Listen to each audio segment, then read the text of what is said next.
Buenas tardes a todas y a todos. Antes que nada quería decirles lo siguiente. Yo le grabé y lo envié al centro de capacitación toda una exposición respecto al convenio 190 y a la recomendación 206, que es de lo que vamos a tratar también algunas cuestiones hoy.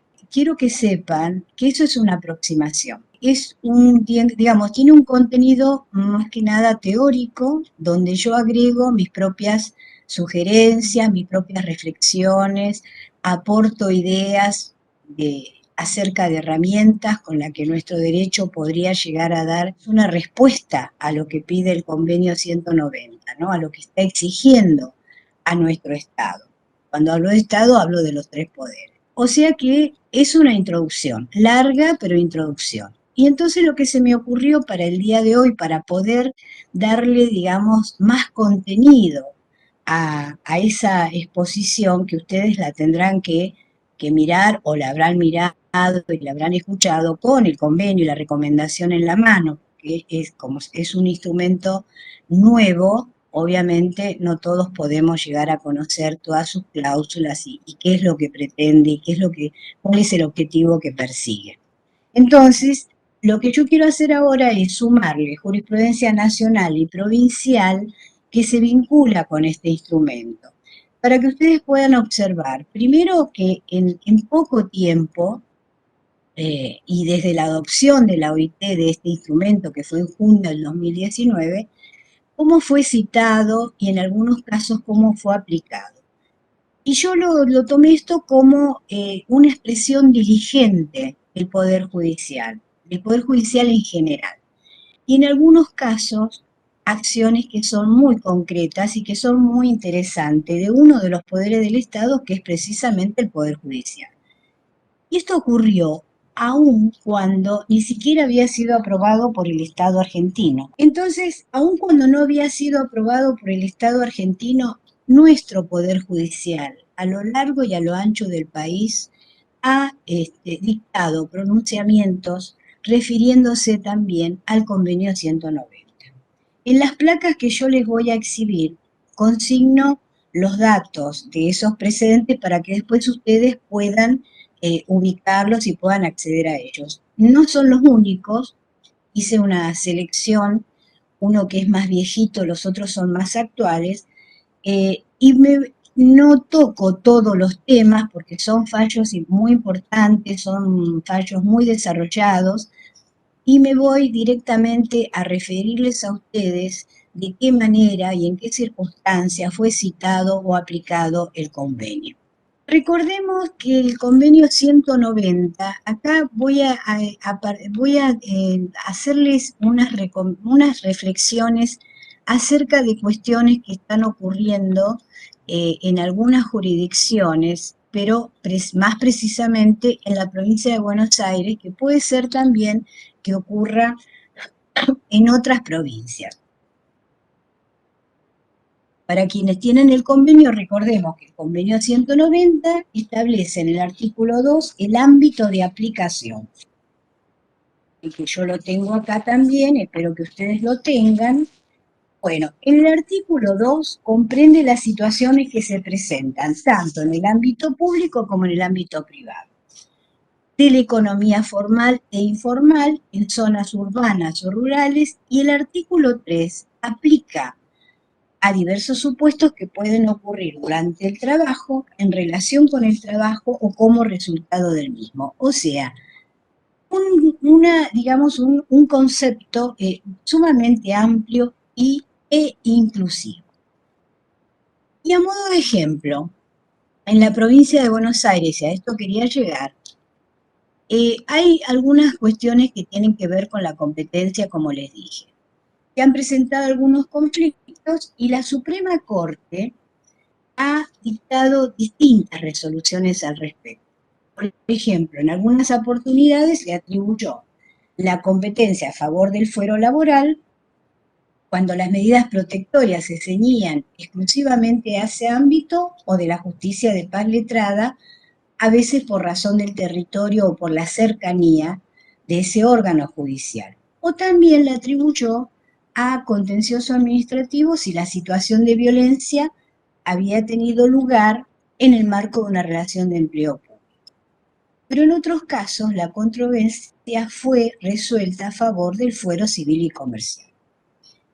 ¿Qué pasaba acá? Algunos tribunales laborales aceptan la competencia solamente cuando el conflicto es entre empleador y trabajador o trabajadora. Y se atienen a los supuestos que contempla la Ley de Procedimiento Laboral en esta provincia de Buenos Aires. Pero otros tribunales que también integran laborales, digamos, de la provincia de Buenos Aires, con una postura que es más amplia, aceptan la competencia por tratarse de conflictos que ocurrieron en el ámbito de trabajo. En estos ejemplos que yo les estoy dando, tengan en cuenta lo siguiente.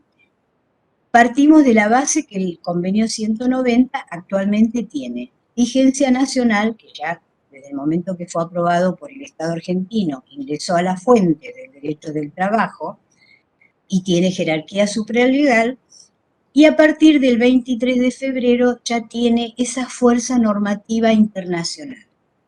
Por lo tanto, y esta es mi reflexión, cuando en virtud de lo que disponen los artículos 2 y 3 que les resumí al principio, cuando se refiere al mundo del trabajo, lo que se está opinando y que yo comparto es que no habría elementos para escapar de esa competencia que se da en el marco de las relaciones de trabajo. O sea, ya no se trata de circunscribir la competencia que exista una relación de trabajo entre el empleador y una trabajadora. Las situaciones de violencia y acoso, como ustedes saben y lo habrán observado, no solamente es entre el empleador y la persona que trabaja en relación de dependencia. Pueden ser compañeros o compañeros de trabajo, o puede ser también una persona ajena a la empresa. Bueno, eso ustedes ya lo saben. Otro tema para reflexionar y que yo les pongo acá, que es el tema de las personas de casas particulares y agrarios. O si todas aquellas personas que lo hacen en el ámbito rural. Acá ustedes saben que no podemos dejar de reconocer que estos grupos son muy vulnerables, porque son sometidas a trabajo forzoso, violencia verbal, psicológica y acoso sexual. Estamos hablando del personal de casas particulares y de las personas que trabajan en el ámbito rural. Pero también sabemos que estas personas están protegidas por regímenes especiales y que la ley de contrato de trabajo se aplica en cuanto no se oponga a las normas de esos regímenes. Y ahora tampoco podría omitirse el convenio 190 de acuerdo a lo que les acabo de señalar referido al ámbito de aplicación. Hay otro aspecto que lo puse acá como que es el último, el tema de los tribunales especializados en género, que tiene que ver con la creación en distintas provincias de juzgados especializados en género. Y por supuesto, ustedes saben que esto lo tenemos que celebrar, porque se ajusta a lo que está requiriendo el convenio 190 y las sugerencias de la recomendación. Pero hay un tema, y esto es un ejemplo, no sé lo que pasa en Misiones, ahora les voy a contar lo que yo descubrí mirando las normas internas de esa provincia. El caso de Salta, que creó juzgados de garantía y de violencia familiar y de género. Pero ¿saben cuál es el problema que tiene Salta y que les digo, hasta hace poco no había sido solucionado, no sé ahora? Es que pone en cabeza de la magistratura que se aboque a todos los casos de violencia, incluida la violencia laboral. Estamos hablando de un juzgado de garantía y de violencia familiar y de género. Entonces, incluye además la violencia laboral. Y yo pienso que no hay tribunal más especializado, tribunal o juzgado más especializado que aquellos que corresponden al fuero del trabajo. Y acá es importante esto. Cuando aparecen dudas en la competencia, la ley 26485, que ustedes conocen, de protección integral a la mujer, prevé que debe entender en la causa quien resulte competente en razón de la materia según los tipos y modalidades de violencia, y que en caso de incompetencia, quien juzga o quien interviene puede disponer las medidas preventivas que estime corresponder. En Misiones, y estos son datos que yo tengo de cuando estuve allá y algunas cosas que encontré nuevamente por internet, en Misiones, cuando se adhirió a la ley 26485, se reservó la potestad de las normas objetivas. Yo solo accedí a la ley 68, entonces no puedo opinar tanto, pero entiendo que tal vez se ha encaminado, según ese principio general de la ley 26485, o sea, la competencia según la materia y los distintos tipos de modalidades de violencia. Y yo digo esto porque pude observar que en Misiones ha creado un juzgado de familia y género y la defensoría, pero aquí es clara la competencia. Y si relacionamos este ejemplo que les estoy mencionando con el convenio 190 a mero título de reflexión, porque tal vez puede ser que esté previsto y yo estoy ignorando la situación, lo desconozco, me pareció que una de las respuestas que se podría dar para este juzgado que han creado en Misiones y que estaría en el marco del convenio 190, que a través de la sentencia de este tribunal y también de la sentencia de los juzgados laborales, que se realice una tarea conjunta con el Observatorio Laboral de Violencia Laboral, que cuando yo estuve en Misiones hacía, creo que en ese momento había sido creado. ¿Y esto por qué? Porque allí de esa manera se puede medir estadísticamente el impacto no solo de la violencia doméstica en el trabajo, sino todo tipo de violencia en el ámbito laboral. Y esto sería de alguna manera la respuesta a obligaciones que prevé el convenio y a las sugerencias de la recomendación. Bueno, yo con estas consideraciones lo que les quiero transmitir es que ante la fuerza normativa del convenio 190, los tres poderes del Estado, en orden al deber de diligencia, se enfrentan en este momento, les dije, fuerza normativa internacional del convenio 190, a una intensa tarea para que en caso de ser necesario, cada legislatura deberá adecuar la legislación. Y estos temas de competencia que les acabo de mencionar, posiblemente en Misiones puede llegar a no existir estos conflictos, pero es importante pensar en eso, porque una de las, digamos, exigencias de la norma convencional es adecuar la legislación mediante un enfoque inclusivo e integral para hacer frente a la violencia y el acoso. Y les quiero contar un poco algo que, porque cuando yo hice la grabación que ustedes han recibido, obviamente hubo algunas normas que no fueron comentadas, pero en la lectura, cada vez que lo leo, voy encontrando cuestiones también muy interesantes. Y llegado en este punto, les quiero aclarar lo siguiente. Cuando hablo de adecuar la legislación, fíjense, el artículo 1 nos da un concepto, esto lo hemos hablado, lo he dicho en la otra grabación, nos da un concepto de lo que significa violencia y acoso. Y lo que yo descubrí en unas nuevas lecturas es el artículo 7, que yo lo trabajé, pero no advertí esto y lo vine a advertir ahora. Y la norma dice acerca del concepto de violencia y acoso, y yo en la grabación les dije que era muy importante la facultad que tenía el Estado, digamos, para acudir a sus propios conceptos de violencia y acoso, pero este artículo 7 le está diciendo al Estado que adecúe la legislación. Dice, sin perjuicio del artículo 1, o sea, no importa si si el convenio está dando una definición de violencia y acoso, porque el Estado tiene otra definición y puede acudir a ella. Bueno, sabemos que la única definición que hay es la de violencia laboral en la ley 26485 y las normas del Código Civil. Pero si no tenemos esa, dice, todo miembro deberá adoptar una legislación que defina y prohíba la violencia y el acoso, con inclusión de la violencia y el acoso por razón de género. O sea que el Estado, el poder legislativo, en todo caso, para poder eh, cumplir con la normativa internacional, tendrá que legislar y dar sus propias definiciones, digamos, una norma general que abarque los conceptos de violencia y acoso, que, como les dije recién, la tenemos contemplada específicamente para la mujer en la 26485. Yo quiero compartir con ustedes algunos argumentos de jurisprudencia que ha sido dictada con anterioridad a la aprobación del convenio. Por eso puse aplicación del convenio 190 no aprobado ni ratificado a nivel internacional. Es decir, es cuando aparece en junio del 2019 aparece el convenio. Nuestro Estado no había hecho nada.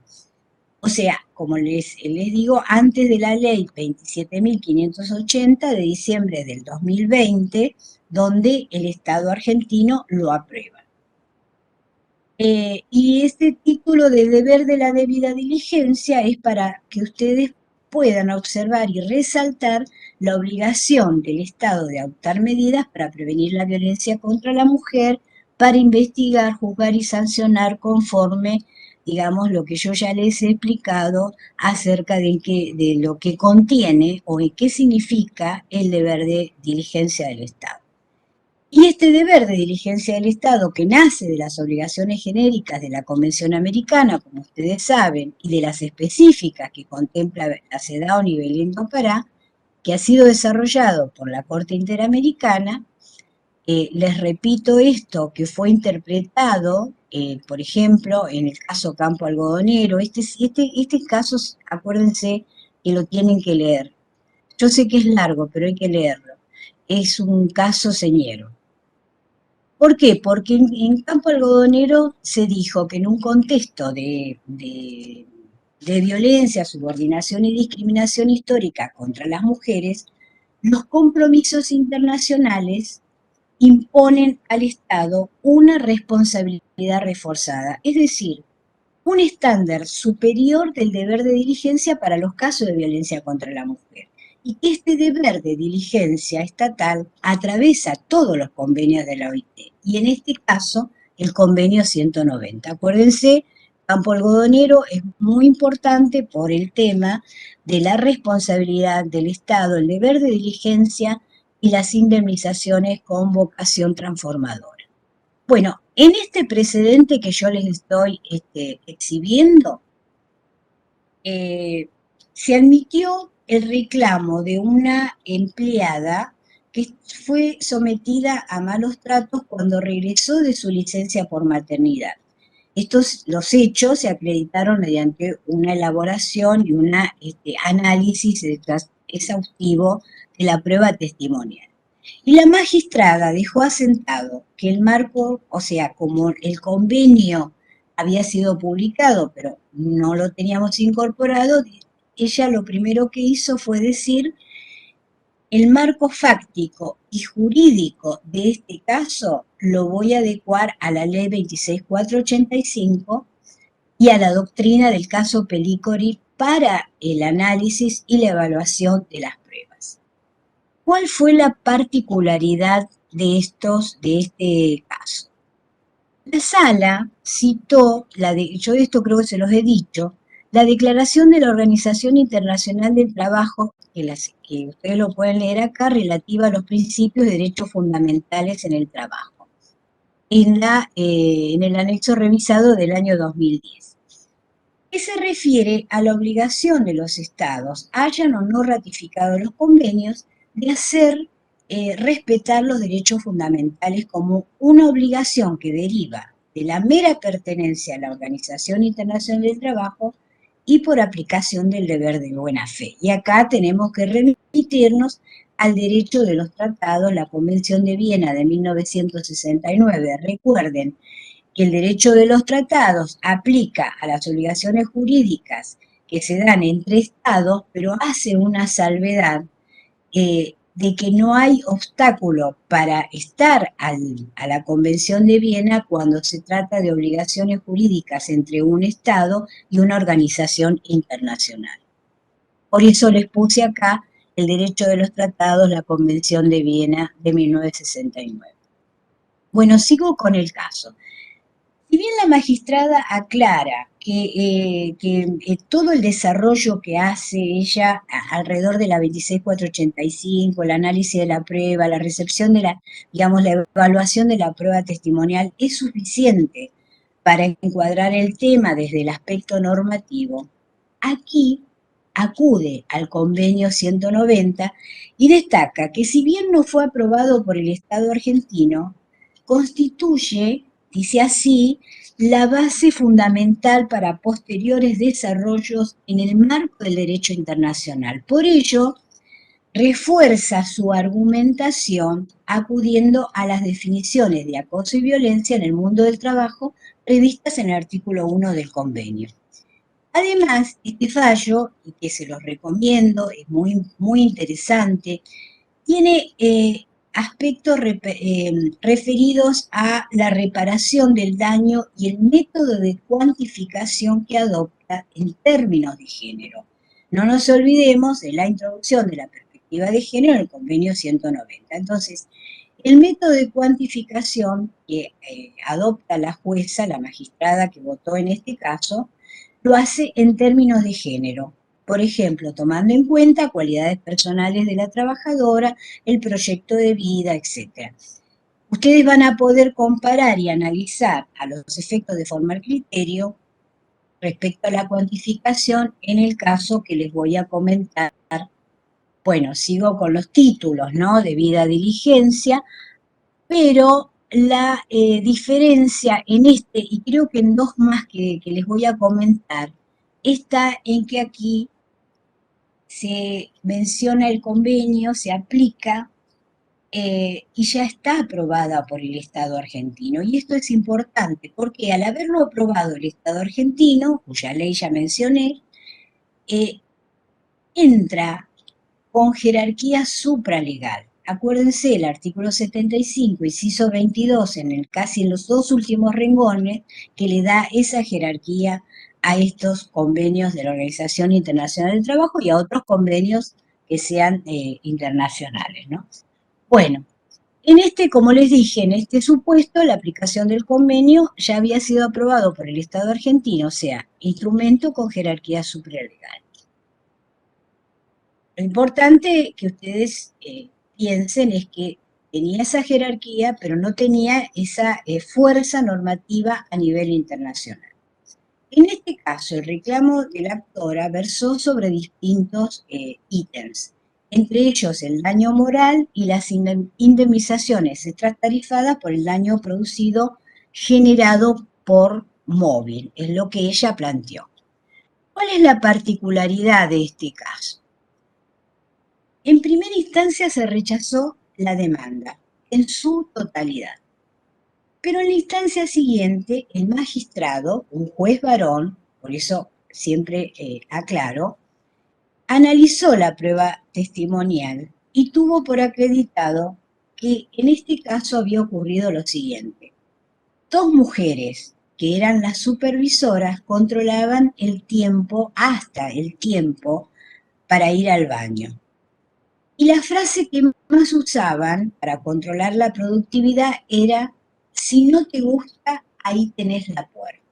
Como dice el juez acá, actos de presión que incumpían la amenaza del despido en un marco laboral, pasando ahora, que tiene que ver con un alto desempleo.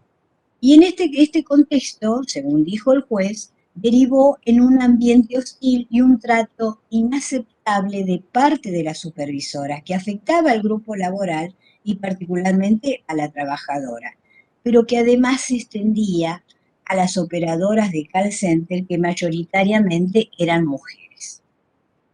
En este caso hay dos aspectos que les puede interesar como precedente, ¿no? Uno de ellos es que el juez interpela a la obra social porque es una obra social sindical. la obra social demandada es sindical. Y le dice que no ha prestado atención a estas prácticas que son inadecuadas e inaceptables. Acá está repitiendo y está refiriéndose al convenio 190. Esas prácticas dieron lugar a un ambiente hostil. Y entonces le dice a la obra social, lo dice en el texto de la sentencia, no en la resolución, le recomienda que en el futuro repare y revise esa situación en el marco del convenio 190 por cuanto ha omitido cumplir con su deber de seguridad y de prevención. No nos olvidemos también que nuestra propia legislación, las obligaciones de seguridad y de prevención la tenemos en la Ley de Contrato de Trabajo, en la Ley de Seguridad e Higiene de Trabajo, en la Ley 24.557, o sea que para nosotros esto no es desconocido, pero lo que ocurre acá es que hay un ambiente hostil y la empresa, la obra social demandado, no presta atención a esas situaciones. Con lo cual, estas dos mujeres incurrían en esos malos tratos. El segundo aspecto que les quiero comentar, que tal vez les va a interesar, es que el juez, ¿recuerdan que yo al principio les dije que el reclamo de ella lo hacía por móvil? Bueno, el juez no encuentra configuradas las características del móvil, pero admite el reclamo por daño moral. Y para eso acude a la definición del artículo 1 del convenio 190 y al artículo 6 de la ley 26.485 que contiene, como ya les he dicho, la definición de violencia laboral. También, por supuesto, a normas civiles para poder fundar normativamente la condena indemnizatoria por daño moral como consecuencia del daño padecido por, a influencia de un ambiente hostil. Y acá está el tema de la cuantificación de la indemnización para que ustedes después, cuando lean la causa Vestiditos con Cámara contra Obra Social, puedan comparar y formar su propio criterio. O sea que no es que yo les estoy diciendo que hagan esto o hagan aquello, o sea, esto es para que ustedes puedan leer y puedan formar su criterio y puedan adoptar una decisión, la decisión que consideran que es más justa. En este caso, el juez, para cuantificar la indemnización, acude a los fundamentos de los votos de la minoría en el caso Álvarez con Cencosud, donde se propició, si ustedes recuerdan, para supuestos de despido discriminatorio, en el caso de Álvarez fue por razones sindicales, un año de salarios analógicamente a lo que prevé la ley de contrato de trabajo en supuestos de despido por embarazo o matrimonio. Ante este método hay algunas opiniones jurisprudenciales y doctrinarias, y la propia Vestidito es una prueba, la propia causa Vestiditos es una prueba, que sería conveniente en estos casos donde se está juzgando con perspectiva de género, porque el juez hace toda una elaboración y aplica las garantías de la ley 26.485, que está dirigida a la mujer, que cuantificar la reparación sería conveniente, o para cuantificar la indemnización sería conveniente acudir a parámetros con perspectiva de género. A modo de ejemplo, como les dije, la causa anterior. Yo con esta jurisprudencia lo que les quiero resaltar es la importancia de poner en el tapete, o sea, que nos pongamos nosotros, la debida diligencia del Estado en el ámbito internacional, pues aun cuando el convenio 190 no tenía ese vigor, fíjense que ya fue considerado en orden a su jerarquía supralegal y le da lugar a un profundo análisis de la prueba, que lo hace, digamos, el magistrado hace un profundo análisis de la prueba y lo conduce al reconocimiento del daño y a su reparación. Recuerden, en primera instancia le rechazaron todo. Acá el juez no le hace lugar al reclamo por móvil, le hace lugar a un daño moral como consecuencia del ambiente hostil y de los daños que ella padeció. Y hace un llamado, digamos, un llamado de atención. Le dice a la obra sindical, mire, instrumente acciones de prevención. Así que, bueno, este es uno de los casos que yo les quería comentar. El que sigue, también estamos casi en el mismo supuesto, el anterior, la aplicación del convenio aprobado por el Estado argentino. Es un precedente que acá quiero que prestemos atención, que bueno, por supuesto después ustedes lo van a tener que leer porque es muy buen precedente, porque se introduce el tema del daño psíquico y los riesgos psicosociales como aspectos que están contenidos en el convenio 190. En primera instancia se rechazó el reclamo del daño psíquico porque según la persona que juzgó, digamos en esa instancia, se acreditó el daño psíquico, pero lo que no se constató fue que había derivado de la prestación de servicios desarrollados para la demandada y que las pruebas, esto lo dice en primera instancia, las pruebas producidas no arrojaban evidencias de estrés laboral como un factor desencadenante del daño psíquico. Porque acá el actor había alegado que su daño psíquico había sido causado por el estrés padecido en el desarrollo de sus tareas.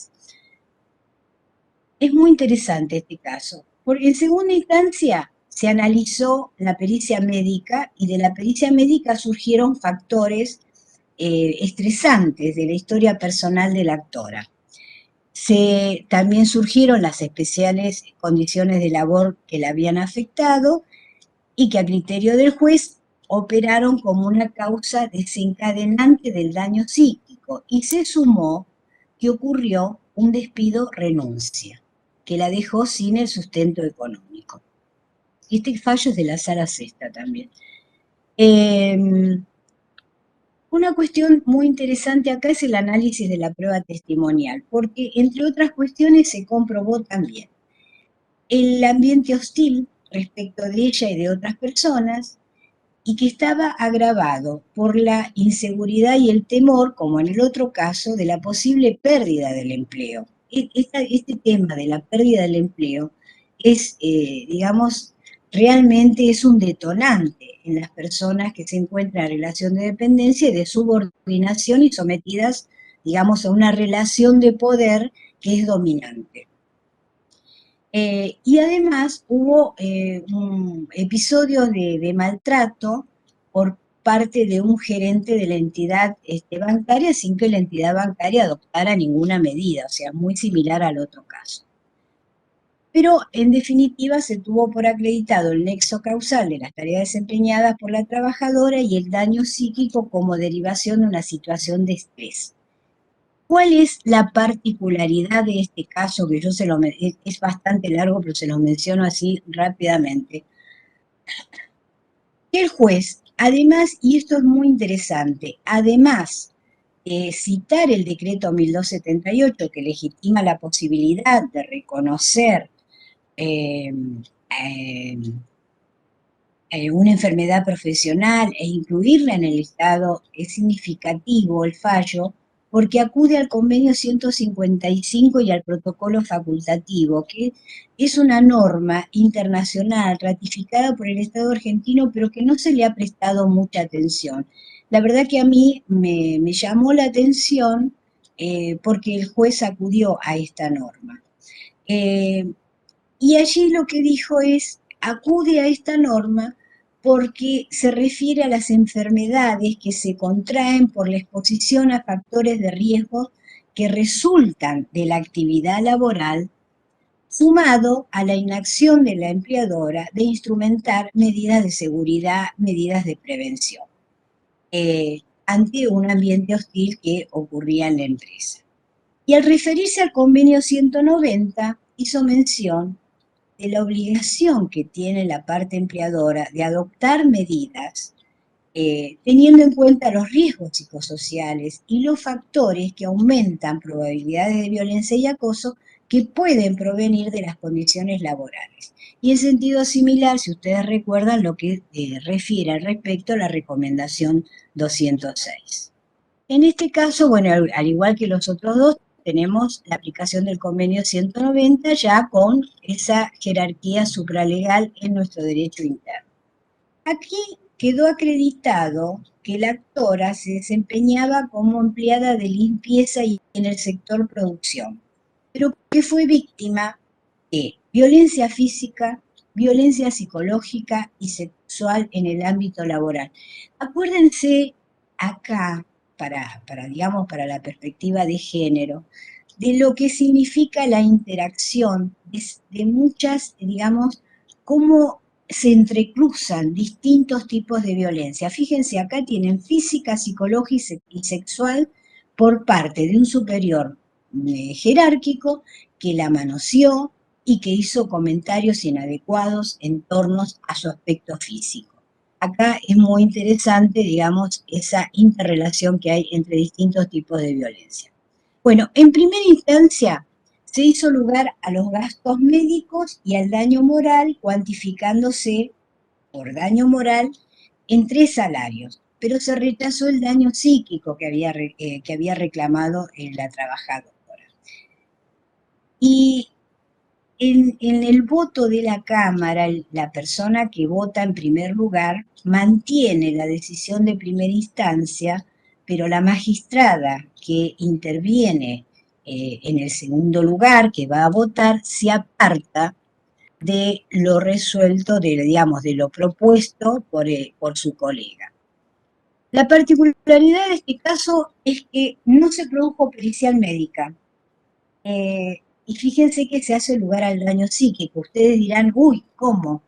No hubo pericia, no hubo pericia. ¿Cómo se hizo lugar? Bueno, hay algunas cuestiones interesantes acá que tienen que ver. Por un lado, la jueza que interviene en segundo lugar dispone acciones, o sea, acciones activas y concretas que se relacionan con la amplitud probatoria como principios, digamos, de la ley 26485 y el principio de inmediación. Por un lado, hay una prueba de oficio que fue denegada en primera instancia, entonces la jueza lo que hace es producirla en cámara.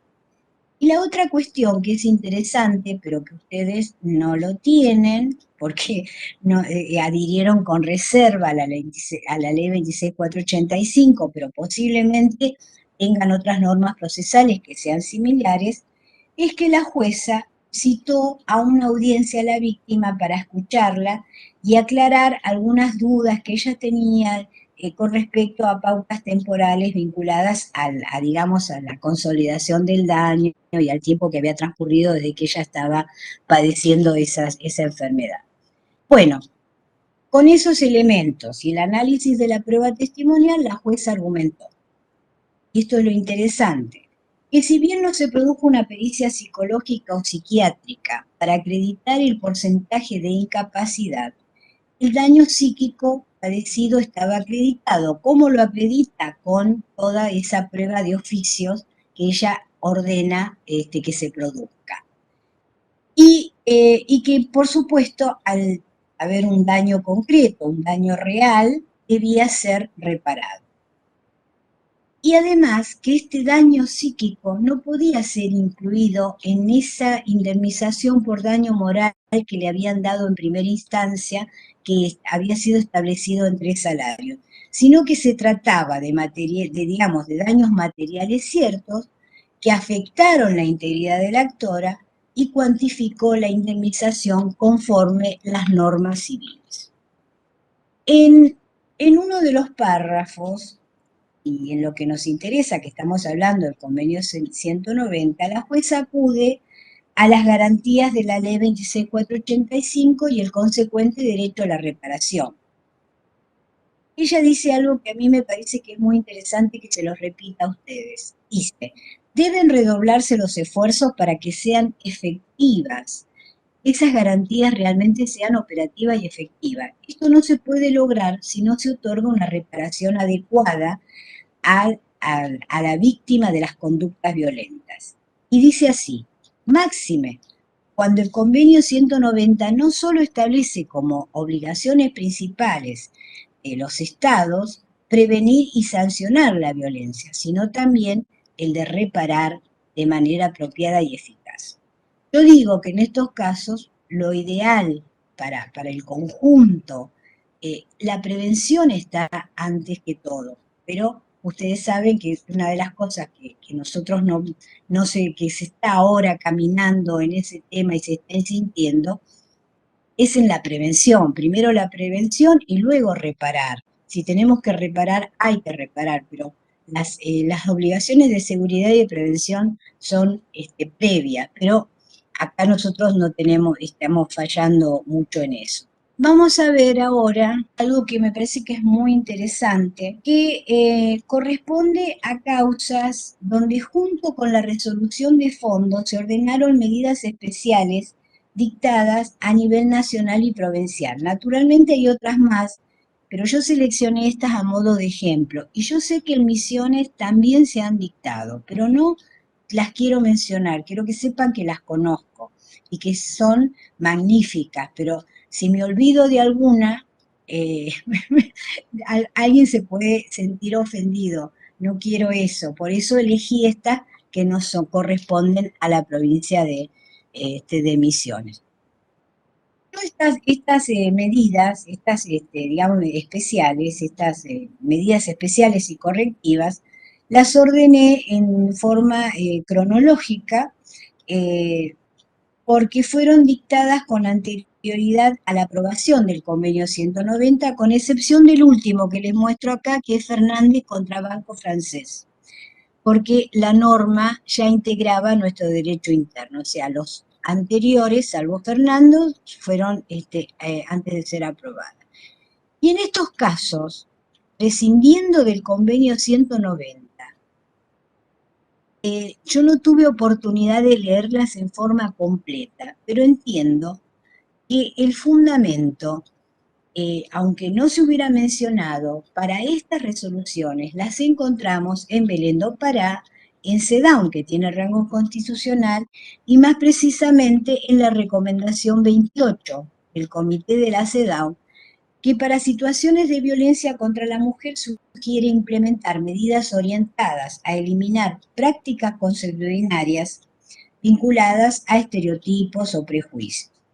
Y es muy interesante esta recomendación 28, que también les digo que por favor la lean, porque dice algo así como que recae sobre el Poder Judicial la obligación de implementar estas medidas y que tiene la oportunidad histórica de ser un agente de cambio.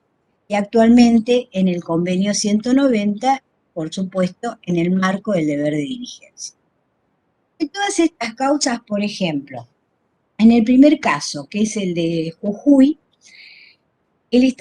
se ordenó que el Estado provincial implemente un programa de capacitación sobre los principios de igualdad y no discriminación dirigido a las fuerzas de seguridad.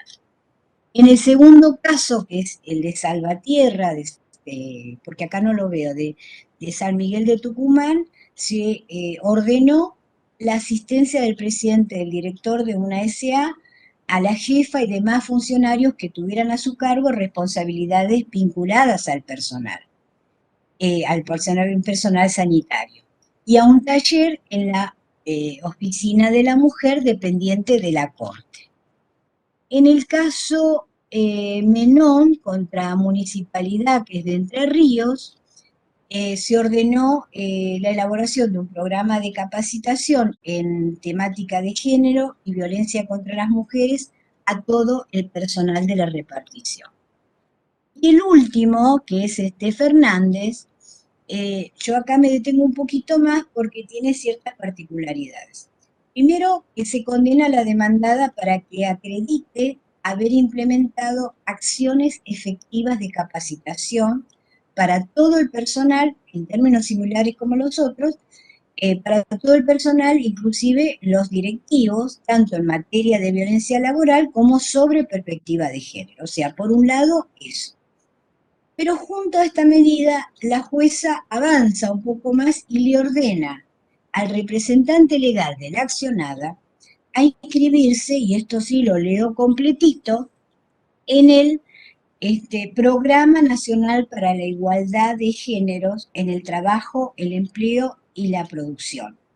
Y gestionar un acta compromiso en materia de violencia laboral elaborado por la Oficina de Asesoramiento de Violencia Laboral dependiente del Ministerio de Trabajo.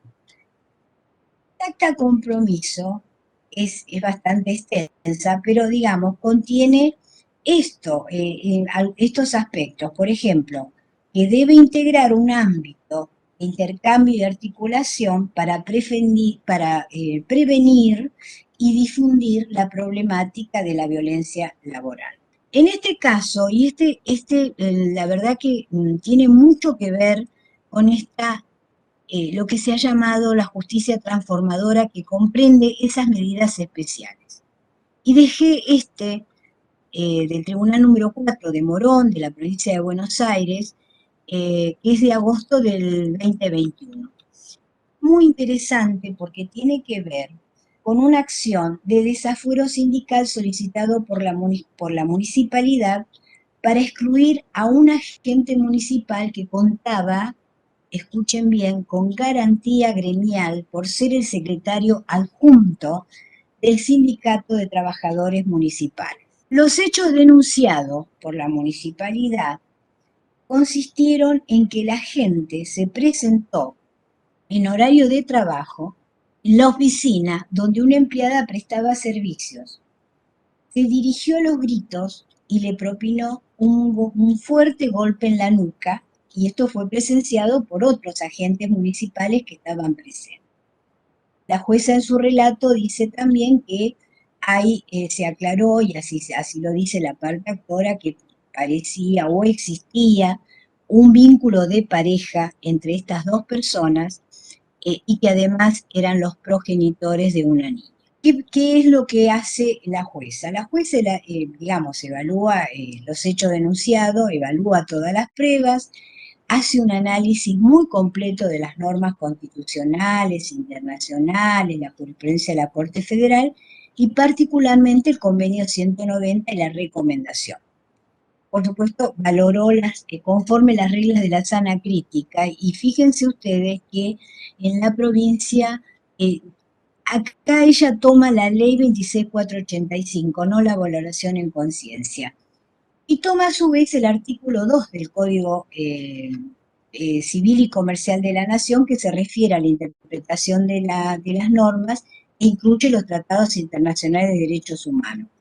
Ella tuvo en cuenta acá que hay una colisión entre dos derechos fundamentales de igual rango. Por un lado, la ley de asociaciones sindicales y el derecho de la empleadora a garantizar un ambiente de trabajo libre de violencia laboral y de violencia de género.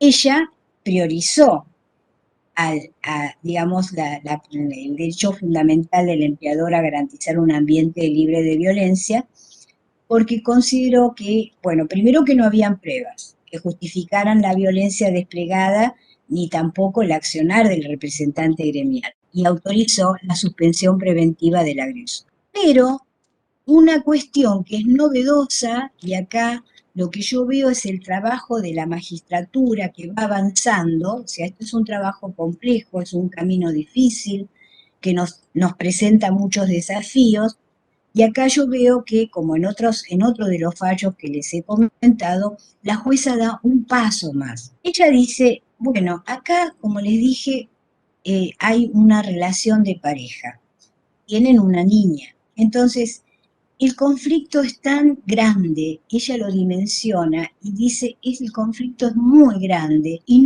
yo no conozco, ni me lo han dicho, medidas de protección dictadas para salvaguardar a la mujer víctima de violencia y de una posible relación entre esa violencia, eso que ocurrió en el trabajo, y un tema de violencia doméstica. Y por eso lo que ella hace es, acudiendo a normas procesales y a una ley de asistencia a la víctima de la provincia de Buenos Aires, pero que es penal, pero que tiene principios procesales muy, muy importantes, ella lo que hace es traerla a juicio. La cita como una persona tercera digamos, al proceso, la cita y le dice que venga por supuesto, con su abogado o con un patrocinio gratuito, lo que sea, pero que venga la cita para que ella se presente, haga las denuncias que quiera denunciar y que intervenga en el juicio. O sea, hace lo que nosotros decimos, activa el derecho de la mujer a ser oída.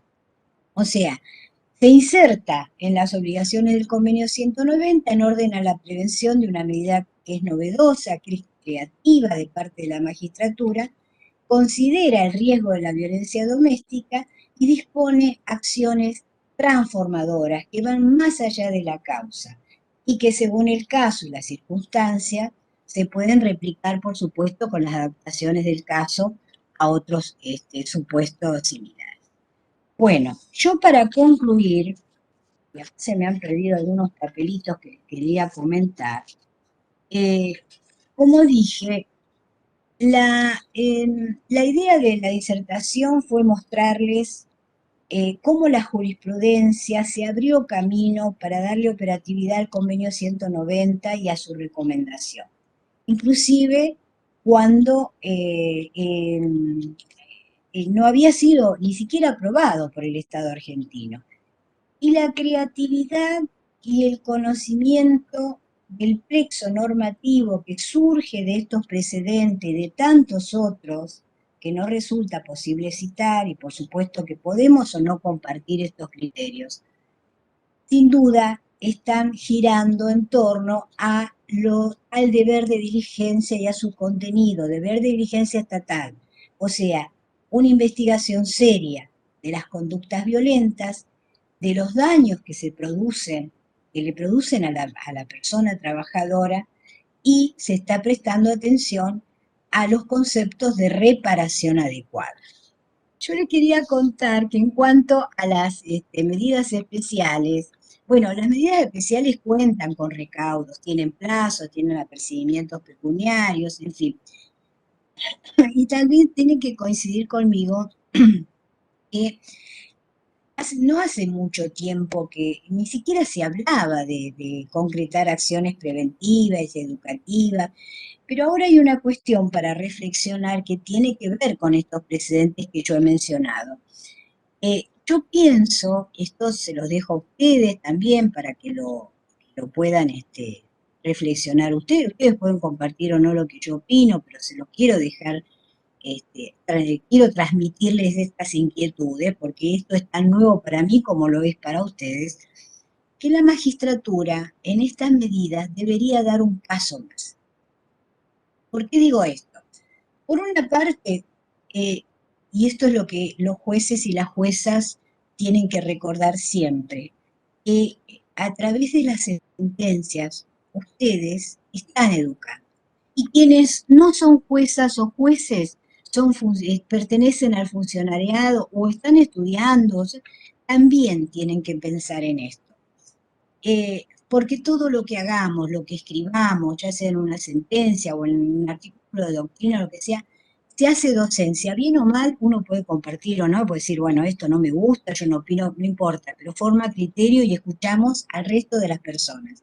Se hace docencia a través de estas cuestiones y de esa manera se educa. Y en ese camino, en ese andarivel, se inscriben las medidas especiales, donde se ordena a determinadas personas a capacitarse y educarse en género. Nadie duda, inclusive ahora con la ley Micaela, que es imprescindible capacitarse y educarse en género. Pero lo que falta, a mi modo de ver, por eso les marqué algunos casos donde la medida no solamente era educativa, faltan agregar decisiones que apunten a que las personas que reciben esas capacitaciones y que ostentan cargos relevantes en las empresas y poder de decisión, implementen medidas que produzcan el cambio social al que apunta el convenio 190. Por ejemplo, un gerente o una gerenta de una empresa tiene poder de decisión. Bueno, hay que, digamos, hay que elaborar protocolos de actuación, manuales de buenas prácticas, o si la empresa, digamos, es una empresa grande o mediana, crear departamentos capacitados para que puedan identificar los abusos y que requieran, si lo consideran pertinente, la participación sindical. Pienso que de lo contrario, seguramente las personas que se van a capacitar o educar como consecuencia de esas medidas especiales dentro de lo que es lo que estamos llamando justicia transformadora, van a tomar conciencia de lo que significa tener una visión diferente de la realidad. Ellos van a darse cuenta, esperamos, ¿no? Que los cursos a esas personas que no son técnicas tomen conciencia de la importancia del principio de igualdad y no discriminación que atraviesa todas las disciplinas y la necesidad de repeler el ejercicio abusivo del poder. Pero con esto nos quedamos en la puerta. Por eso lo que yo quiero resaltar es que el convenio tiende a obtener un cambio social y cultural y un mundo del trabajo sin violencia. Y allí, y esto es lo que campea en todo el convenio y en la recomendación, el rol protagónico que el convenio le otorga a los sindicatos y a las organizaciones empresariales para que junto con el Estado, en forma articulada, instrumenten acciones concretas para prevenir la violencia y el acoso. Creo que esto es muy importante, pero que aunque la empresa no llame al sindicato, la empresa tiene la obligación de tener esos manuales de protocolos, esos protocolos o manuales de convivencia. Y a propósito de eso, yo le voy a pedir a Waldemar que por favor le circule a ustedes un fallo que encontré hoy y que no lo pude leer, pero les voy a comentar muy rápidamente. Se llama Sánchez contra Flowserve, es de la Cámara del Trabajo 1 de Mendoza, ahora les va a dar el fallo, yo ya se lo mandé para que se lo circulen. Acá, más que aplicarse el convenio, en realidad se cita el convenio 190, es muy interesante porque yo lo relaciono, ustedes pueden coincidir o no, porque es un fallo eh, que a primera vista les va a impactar. Antes que nada les voy a decir de qué se trata y después les cuento con qué lo relaciono yo. Miren, resulta que la empresa despidió al trabajador porque este señor le dijo a una compañera de trabajo: qué calor hace acá, deberías venir en bikini. Bueno, lo tienen que leer porque esto no se queda acá. O sea, hay pruebas, hay toda la, digamos, toda la elaboración de la empresa, todo lo que pasó en la empresa, en fin, la chica era muy joven, bueno. Ellos saben cómo, y confirmaron, bueno, y rechazaron la demanda del trabajador. Y les cuento con qué lo relaciono yo, porque los va a impactar. Hay un párrafo de los considerandos del convenio 190 que dice: recordando que los miembros tienen la importante responsabilidad de promover un entorno general de tolerancia cero frente a la violencia y al acoso, con el fin de facilitar la prevención de este tipo de comportamiento y prácticas, y que todos los actores del mundo del trabajo deben abstenerse de recurrir a la violencia y el acoso, prevenirlos y combatirlos. Bueno, yo hice esa relación con este fallo.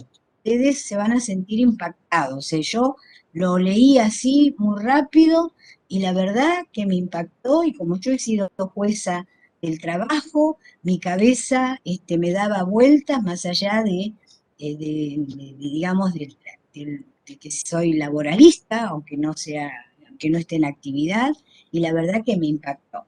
Bueno, con esto sí, les digo muchas gracias